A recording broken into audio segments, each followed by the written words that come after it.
Hello lovely people, how are you all today? It's the end of month 20. But not just is it the end of month 20, it's the end of the year. So it's actually New Year's Eve. Where has the year gone? I absolutely love this time of year. Once that sort of hurly-burly of Christmas is over, not that I want it to be over, it's absolutely lovely with friends popping in and out and seeing folk and having FaceTime with friends overseas. It's just been lovely.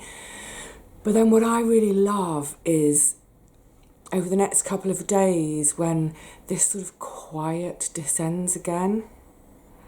And it's just a wonderful time of year for a bit of alone time, a bit of quiet time, a bit of reflection. I think it's inevitable that we get to the end of the year and that's kind of where our mind takes us. I'm having some chamomile tea in my lovely new Lady Gardener mug. Thank you, Michelle. I found out who it was from in the end. Yes, so I think it's perfectly natural at this time of year to think back on the previous year and look forward to another year. I can't wait. I get like this every year. I absolutely love New Year's because for me it's like you kind of wipe the slate clean and you've got a whole another year to play with and dream big and fantasize about. Oh, bring it on, bring it on. And of course a new gardening year. I was also thinking back to this time last year, of course. I was here with my two crutches propped against the wall and my leg was still like, quite painful. I think it was about 3 or 4 weeks after surgery. And then I was remembering that a couple of years before that I had both my wrists in casts at New Year's. Remember when I broke both my wrists? Oh my goodness. So I'm really, really grateful that this year, touch wood, so far so good. I'm leaving this year behind with no injuries. I'm going to start the new year with no injuries. Hurrah!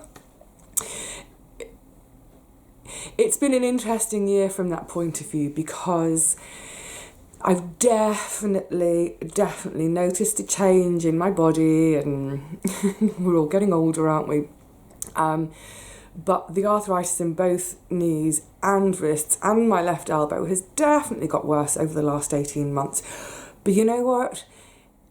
It doesn't matter because one of the big things I've learnt this year is to just listen to my body more, and just sort of plan things a little bit differently, pace myself differently. So for example, I know now that if I do a full day in the garden, actually it's rare I do a full day even, but let's say I do 3 or 4 hours in the garden and it's quite physical, I know that the next day my knees are going to be so sore I won't want to move. So I've just kind of, I've adjusted how I do things. So now I think to myself, well, okay, for example, if on the Saturday I know I'm going to be in the garden for, the morning or the afternoon or best part of the day, I know full well that come Sunday I won't really be up to going to the garden again, but that's okay, I'll just do something else. I'll do something a bit more quiet in terms of physical, sewing or doing the books or whatever it is. So that has been my big lesson this year. Listen to your body, Vivi. And I think by doing that, in the past, even sort of 4 or 5 years ago, I do have a bit of a stubborn streak. It's not a malicious stubborn streak, it's more that I suppose I don't want to acknowledge my own failings, so I kind of try and push through and push through and push through. And I have in the past made things worse by doing that, rather than kind of putting my hand up to myself, as it were, and saying, you know what, stop. You just have to stop.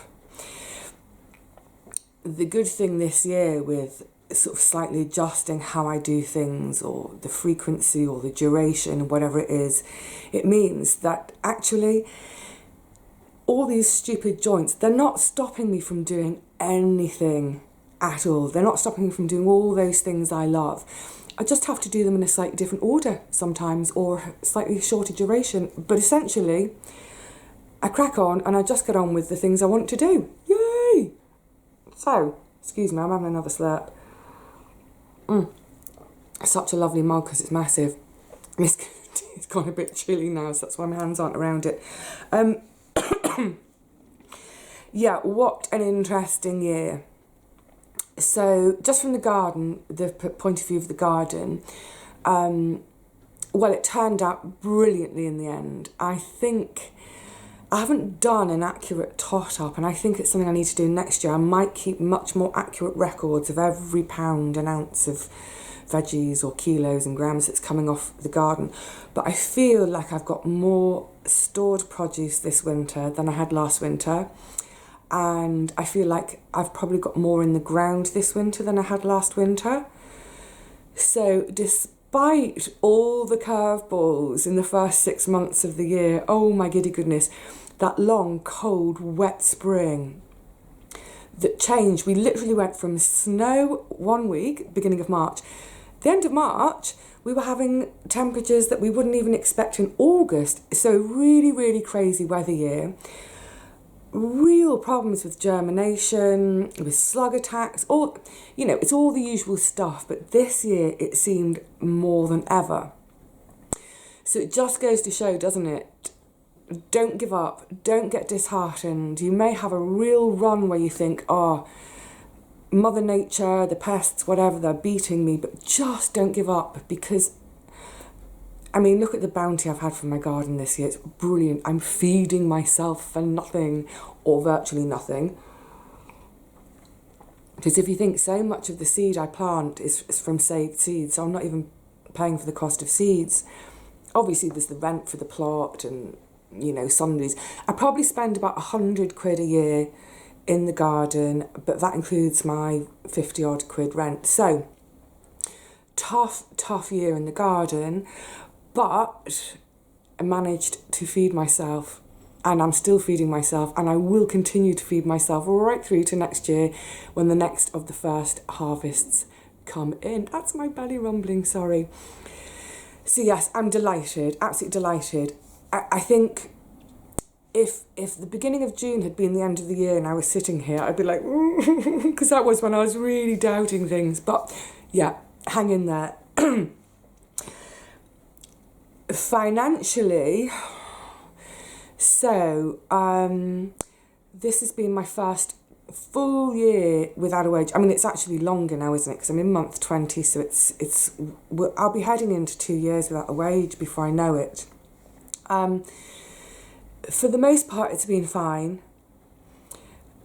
I've had a couple of expenses, you know, things like trains cost a fortune. I wish the trains were cheaper, but they're not. And then I had a sudden cluster of lots of family visits I needed and wanted to do. And that suddenly ate into my money. But I do my accounts every month because I'm a nerd and I love maths and I love doing accounts. So what's really interesting, I've literally just done them now to finish off this whole year. I know it's not a financial year, but I kind of wanted to see January to December how it looked.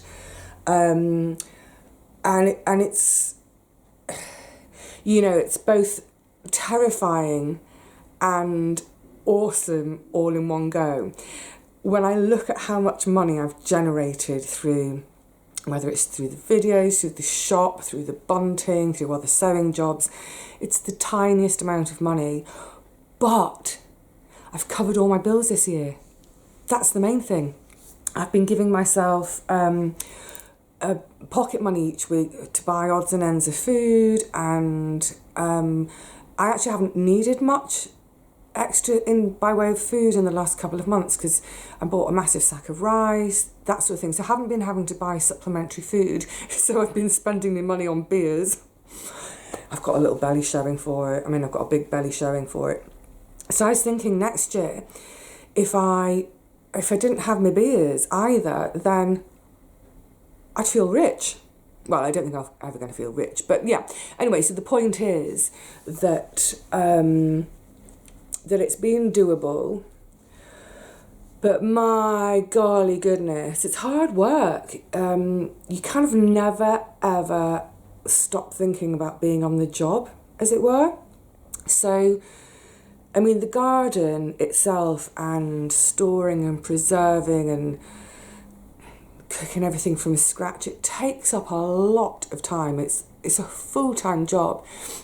So for the first part of the year, I was kind of really kicking myself and giving myself a hard time that I hadn't got my shop started, I hadn't been selling any bunting yet.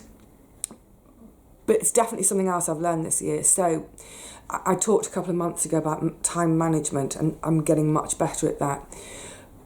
And I think it took something in my brain to click to say, firstly, don't be hard on yourself. Don't give yourself a hard time if you're struggling to get things done. When you start, or at least when I started to break down everything I was doing, I realised I was almost doing 3 full-time jobs. Absolutely bonkers. But that's not a complaint, because I love all my jobs. It doesn't feel like work when you love it. I mean, it does. You know, when people say, oh, but if you love what you're doing, it doesn't feel like work. Yeah, it kind of actually does when you're up at midnight still bottling and you've got a pile of sewing that needs doing and that's going to have to wait till tomorrow, but tomorrow you had something else planned and So make no mistakes, it's hard work not going to work and getting paid by someone else. But I wouldn't change it for a thing. I would not change it for a thing. And as the year has gone on and I've started to put more things in place like the shop and the bunting, so I'm going on about it because they were 2 sort of really important things for me to get going and get established, because they do bring a little bit of money in, and that's how I'm keeping the lights on, that's how I keep this camera charged, that's how I afford to have an internet connection so I can actually share the videos with you. And it all took a little while to set up because I'm not very good with technology, the whole website thing, and I'm still not completely happy with it, but it works for now. That's what counts. So as the last couple of months have gone on, I've got into much more of a routine about how I do things. So, oh, that's a shop day, that's a plot day, that's a cooking day, you know, however it works out. So I'm really optimistic for next year that, in a way, so much of 2018 was about me setting up new systems for myself. And now that they're in place, I'm just going to breeze through everything, aren't I?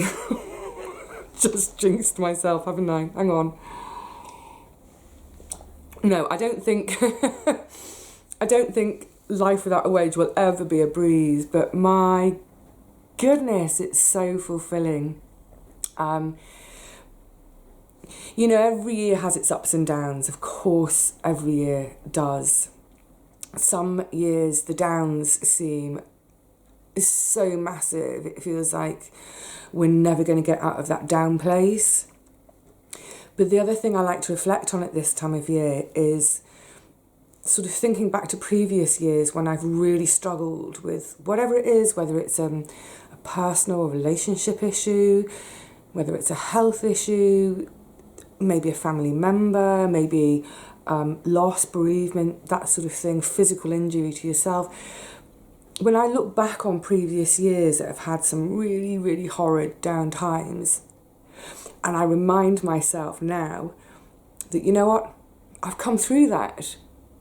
I got through it, I managed okay, and not only did I get through it, but for the most part, I'm pretty happy and content with my lot.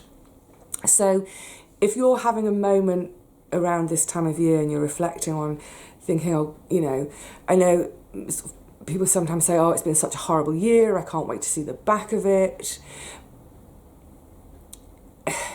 It's a funny thing, isn't it? Because it's this finishing one year and getting rid of it and starting a new one. It's purely psychological, isn't it? Because tomorrow morning when you wake up, you're the same person as you were the previous day in the previous year. And all those problems you've had, or they're even ongoing, whatever, they don't just disappear with the strike of midnight on New Year's Eve. So I like to have time at this time of year to be gentle to myself, to remind myself that you know, there are downs and rough times with every year that goes by. But every next year, I get through things, and generally speaking, I think all this stuff makes me stronger and more resilient and more able to cope with whatever else gets thrown at me through the next part of the next year. Anyway, so please, please, please don't be beating yourself up for having a rubbish year. And don't expect magic to happen on New Year's Eve at the strike of midnight. But by the same token, like I am, be really optimistic in terms of thinking of the new year as a clean slate. It's time to dream. Oh, I love it, I love it, I love it. This is the time of year when the possibilities for next year seem utterly endless. My dreams, my fantasies at this time of year get absolutely huge. I was just talking to a friend the other day about jacking everything in and going and living on trains in Europe for a year because I love the trains. Now, I doubt very much I'll do that, but it's just really fun to think about and to have dreams about. And I think if it's something that you're seriously dreaming about, like I dreamt about giving up work, maybe it's time to stop dreaming and say, instead of saying it's my dream, it's my goal. That little psychological shift. And it's kind of in the same bracket as I don't make New Year's resolutions. I used to years ago. But I think generally New Year's resolutions, for me at least, I always used to set myself up for failure. I think because I used to give myself a goal that was, or a resolution that was just too big or too unspecific. So, for example, you know, typically at this time of year, we're all talking about, I want to get fit in 2019. I want to lose weight in 2019. It kind of doesn't mean anything, does it? I think if you were to say, instead of saying I want to get fit in 2019, to say, I would love to run a 5k race in order to raise money for a specific person in my life in memory of them, for example. So if you think to yourself, I want to run a 5k race, maybe your New Year's resolution should be, I want to find a local running club that caters for total novices, if that's what you are. Break it down into smaller little chunks that are actually manageable and doable. So yeah, there'll be no New Year's resolutions from me, but I have got a notebook full of ideas, and like I say, some of them are such big, crazy dreams and fantasies. I know they won't happen, but it's fun to dream. And then there are other sort of things I'm thinking about for next year, which I'm breaking down into my chunks to make them happen. Can't wait, can't wait, can't wait. More than anything, I can't wait for the days to be getting longer. I know we're past the shortest day, but by golly, it still feels dark every day, doesn't it? Looking forward to some warmth again. Oh, not necessarily that blistering heat that we had last summer, but yeah, just warm, balmy days in the garden. I cannot wait. Are you all fantasising about it too? Now, the other thing at this time of year is don't get too excited and start planting tomato seeds next week because it's too soon. You have to be patient. Fantasise about something else instead. I don't know what. Build a new shed. Or if you've got your old shed, why don't you fit it out and make it the palace you've always dreamed of? Yay! Oh, yeah, shed fit outs. So, yeah, it's been, I would say, in general, a fantastic year. The garden came good. I'm managing on my peanuts money. I've set a few things up for myself this year in terms of generating some income, which I hope will grow next year. I don't necessarily mean the income. I'm happy being on nothing. So it's all good. And I think one of the massively overriding features of my year this year has been my community. I've been thinking about this a lot in the last couple of days.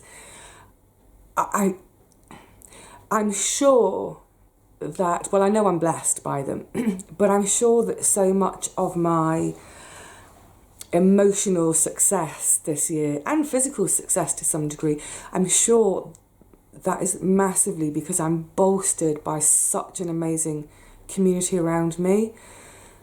Whether it's the community of my village, this little part of London I live in where, you know, you can't even walk down the high street without spending 5 hours chatting along the street as you bump into people. How marvellous.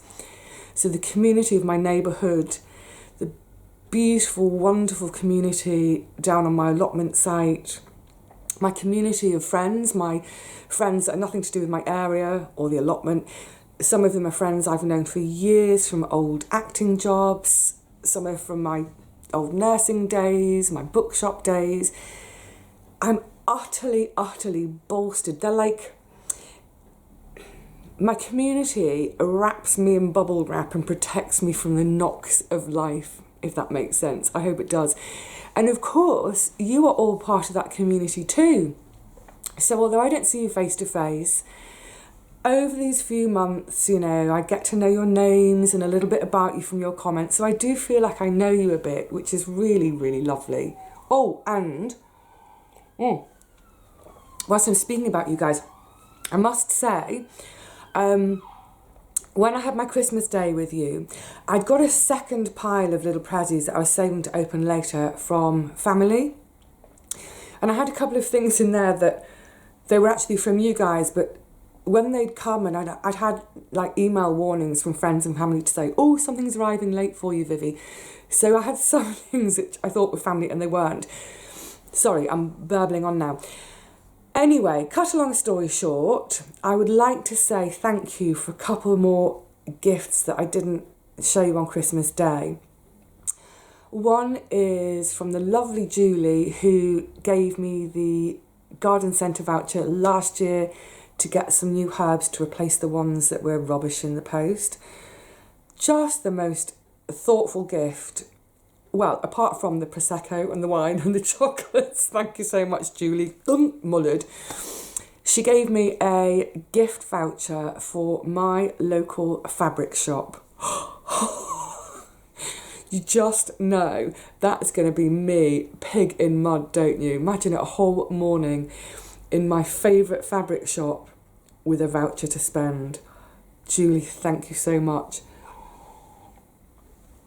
And then my other, did I catch everyone up? I think I did, but the other thing that I opened later on was a most beautiful book called The Secret Life of Trees. Absolutely gorgeous. The perfect book for just after Christmas when you want that quiet time.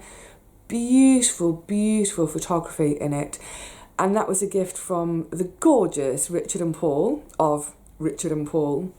So thank you so much, guys. I've been really loving sort of curling up on the sofa under a blanket and just, at the moment, all I've been doing is browsing and gazing at the pictures. I haven't read any of the text yet, but I shall do at some point. So thank you ever so much. So, I think I've probably burbled on for long enough, haven't I? And yeah, at the end of another month, everything seems to be going perfectly well still. Not brilliantly well, not brilliantly rubbish, just somewhere in the middle, just trotting along, being happy, being fulfilled, working under my own steam, feeding myself, just loving life, loving my friends, loving my community. I'm going to burst on the love. So I'm going to, I should have my little cup, shouldn't I, to raise you a cup of chamomile. All that remains for me to say is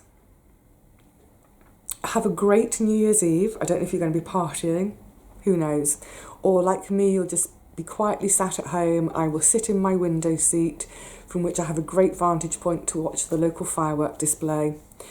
I'll count the new year in, and then I'll probably sleep for 12 hours, and then get up on the 1st of January and play. So, I hope you all have a very happy new year. 2019 is going to be brilliant. Let's all say it's going to be brilliant. So, Thank you all so much for your lovely support over this last year. You know by now that there are times when I probably would have jacked it in without all of your encouragement. So a massive thank you to you. Be safe, be well, be happy, be full of love, and I will see you in 2019. Happy New Year, everybody. Cheers.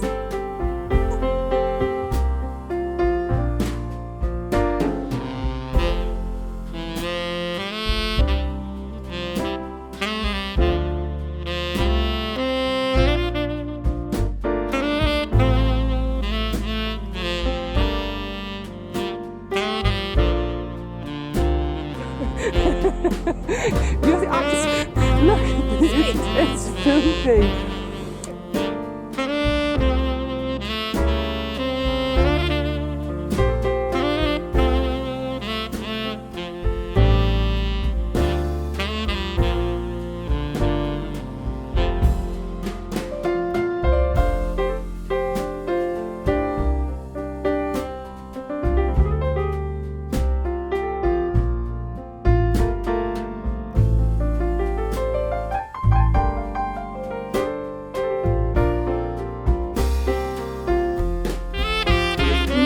Everyone, how are you lovely people today?